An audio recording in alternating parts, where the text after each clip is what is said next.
বলেছে। তো এই তরিকাপন্থীরা সালাত কেটে করেছে নামাজ, আর রোজা সিয়াম কেটে করেছে রোজা, আর জাহান্নাম কেটে করেছে দোজক, আর জান্নাত কেটে করেছে বেহেশত, আর আল্লাহ কেটে করেছে খোদা। আল্লাহ হলো জাতি নাম, আল্লাহ বলেছেন, নবীও বলেছেন। খোদা শব্দ আল্লাহও বলেননি, নবীও বলেননি। ভারত, বাংলাদেশ, পাকিস্তানের লোক কিছু বুঝে না, বক্তব্য দেওয়ার পর বলছে খোদা হাফেজ। তুই অবুঝে আরো বোকামি প্রকাশ পাবে। কেউ তো বুঝে না খোদা মানে কি। খোদা মানে নিজ, আর আমনে এসেছে, নিজে এসেছে। তার মানে যেদিন এসেছেন তার আগের দিন ছিলেন না। নাউজুবিল্লাহ মিন জালিক। আল্লাহ তো এমন সত্তা নন। আল্লাহ আগে থেকে আছেন, এখনো আছেন, চিরদিন থাকবেন।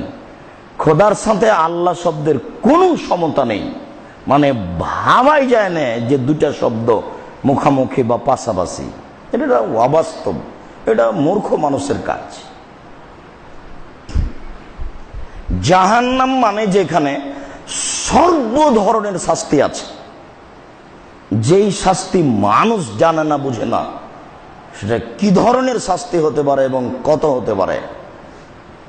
আর দোজক মানে আগুন, দুটো এক হতে পারে। আর জান্নাত এমন একটা জায়গা যেখানে সর্ব ধরনের সুবিধা আছে। কত সুবিধা আছে তা মানুষ জানে না।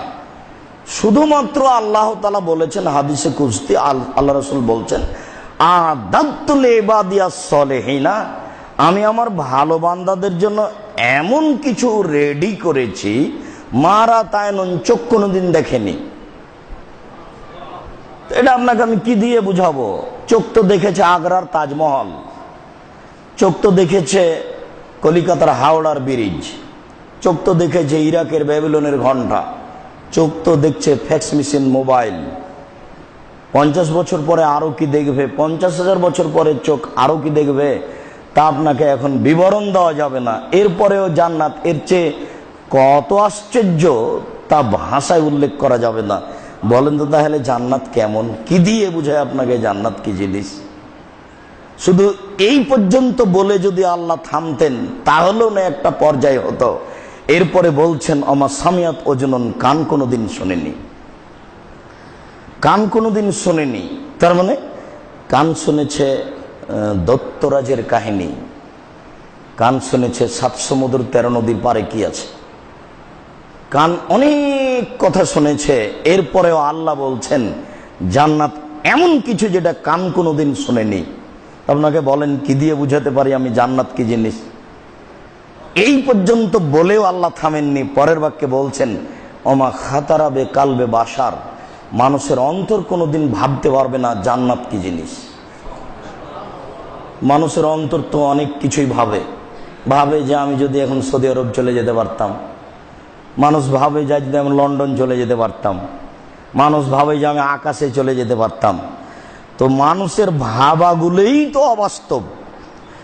এর পরেও আল্লাহ বলছেন যে জান্নাত এমন কিছু যেটা মানুষের অন্তর কোনোদিন ভাবতে পারবে না জান্নাত কি জিনিস। সেইটাকে এরা বলছে বেহেশত। বেহেশত মানে স্বর্গ, যেখানে শান্তি আছে।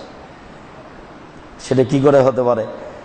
জান্নাত কোনোদিন বেহেশত হবে না, জাহান্নাম কোনোদিন দোজক হবে না, খোদা কোনোদিন আল্লাহ হবে না, রোজা কোনোদিন সিয়াম হবে না, নামাজ কোনোদিন সালাত হবে না, কোনোদিন হবে না। সম্মানিত মসজিদের মুসল্লি, আমরা আপনাদেরকে সিয়াম বলার জন্য অনুরোধ জানিয়ে বলছি, সিয়াম শব্দের আভিধানিক অর্থ হচ্ছে বিরত থাকা। শরীয়তের পরিভাষায় খাওয়া পান করা, যাবতীয় অপছন্দ কথা ও কর্ম, স্ত্রী মিলন থেকে বিরত থাকার নাম সিয়াম।